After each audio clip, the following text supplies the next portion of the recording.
Good morning. जास्तीत जास्त लोक आपल्या मनात जसा विचार करतात त्याच प्रमाणात आनंदाने जगत असतात. असं मी नाही अब्राहम लिंकन म्हणतो. बरं चला, युवर फूड लॅबवाल्यांचा हा जो काही ब्लेंडर आहे तो कसा आहे ताई सांग, अशा बऱ्याच कॉमेंट आहेत मला. माझ्यावर भरोसा ठेवून तुम्ही हा ब्लेंडर विकत घेणार असाल तर बिनधास्त घ्या, अजिबात रिग्रेट होणार नाही. अगदी एक एक पैसा वसूल आहे हा.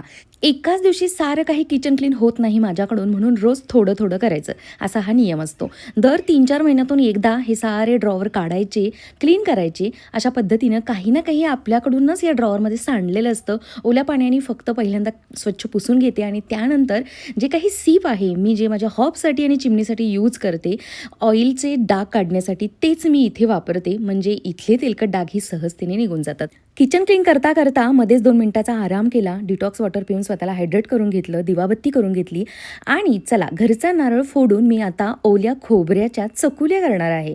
तुमच्याकडे कदाचित वरणफळं म्हणत असतील. मी कधी लाल तिखटाच्या करते, कधी अशा पद्धतीनं हिरवी मिरची, अद्रक, लसूण आणि ओलं खोबरं, कोथिंबीर हे सारं वाटण करून घेते आणि कढीपत्त्याची फोडणी देते. थोडासा हिंगही टाकायचा आणि मस्तपैकी अशी चपाती लाटायची आणि हातानेच कट करून टाकायची. मस्त अशा चकोल्या रेडी होतात. चला बाय.